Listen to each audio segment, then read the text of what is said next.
It's the eve of March 31st, 1873.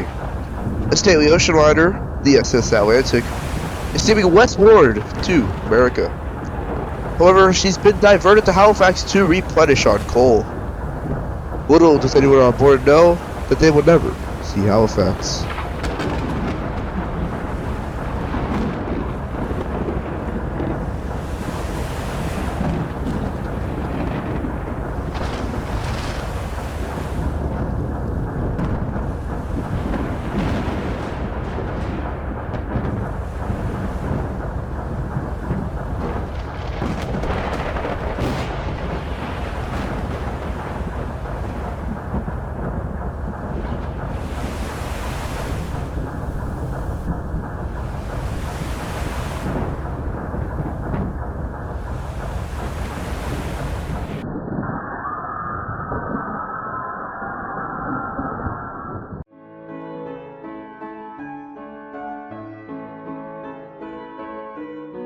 The White Star Line had emerged from obscurity and was slowly becoming a part of the competition.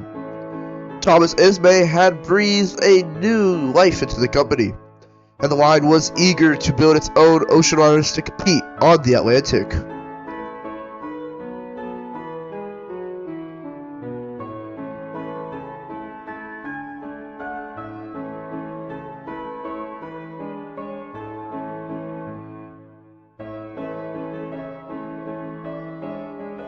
A class of 4 ships was planned.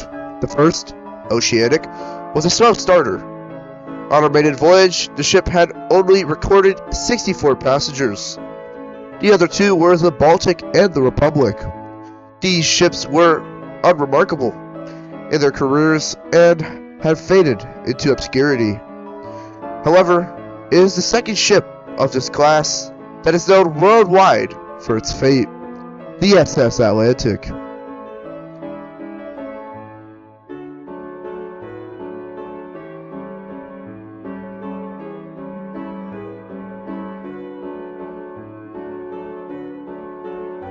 The Atlantic was laid down in 1870 in the Harland and Wolff shipyards in Belfast, Ireland. She was built in a transitional period of technology, where steam engines was still a new and untested thing. A single propeller guided her forward while 4 masts towered over, rigged with sails as a source of propulsion and a source of reassurance for worried passengers, skeptical of the engines down below.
For 18 voyages, the Atlantic had served diligently, and she was advertised as a reliable ship with unrivaled amenities.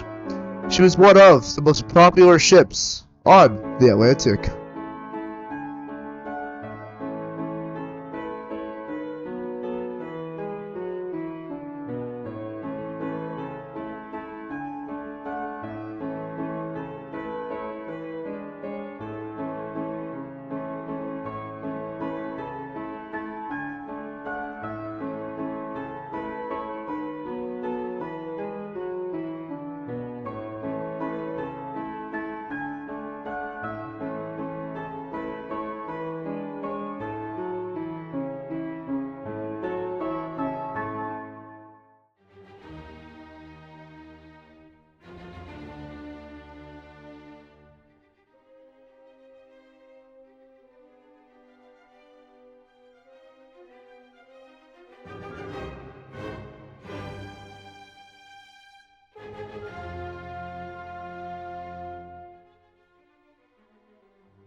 On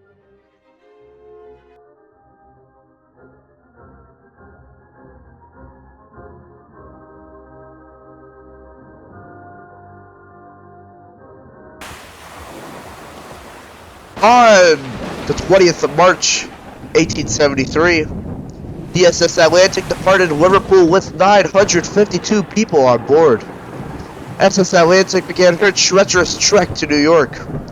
The ship had to battle the harsh and unforgiving Atlantic storms.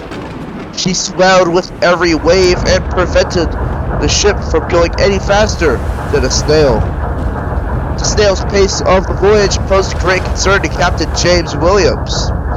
Fighting the storms meant that more coal was consumed to feed the engines. It was the job of John Foxley, the ship's chief engineer, to estimate the tonnage of coal left in the bunkers and to determine if there was enough to make it to New York. Foxley was cautiously aware that the ship had enough coal to make it to New York, but instead deliberately underreported his estimate to Captain Williams. Williams, now worried by these estimates, had decided to head for Halifax to refuel the ship for its remaining journey. However, this factor would contribute to the fate of those on board.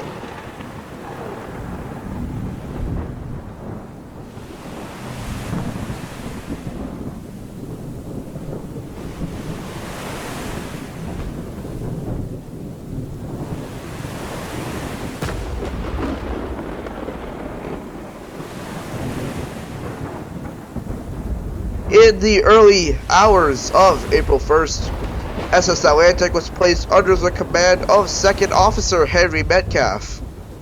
Metcalf was responsible for guiding the ship into Halifax Harbor. With an unfamiliar crew and heavy seas tossing the ship about, the SS Atlantic had drifted nearly 20 kilometers west of the harbor and was heading straight towards the Golden Rule Rock.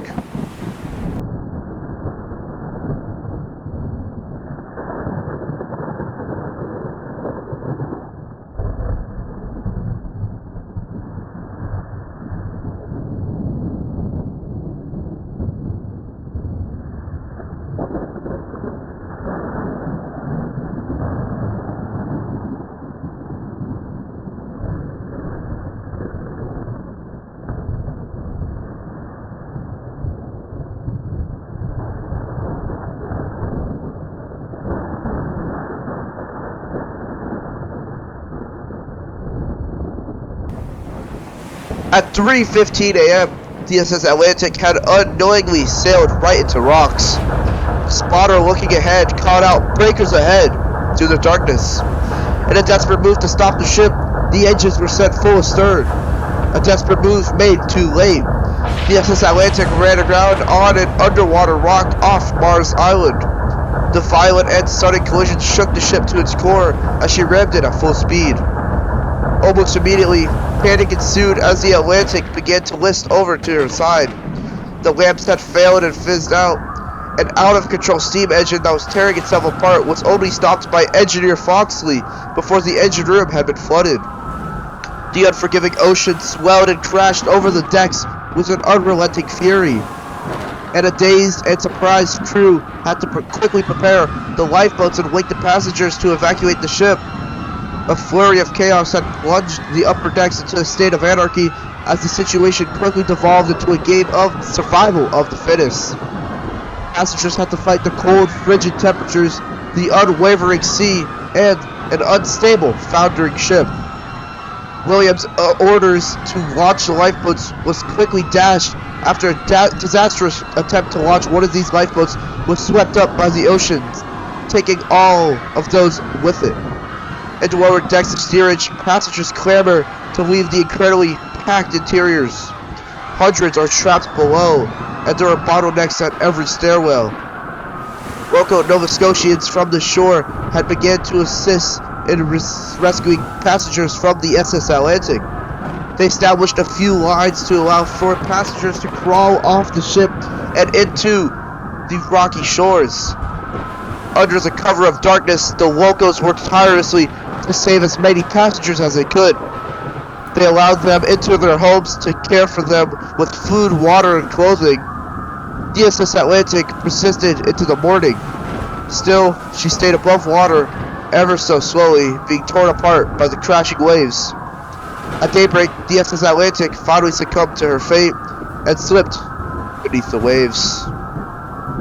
535 lives were lost on the rocky shores of Nova Scotia.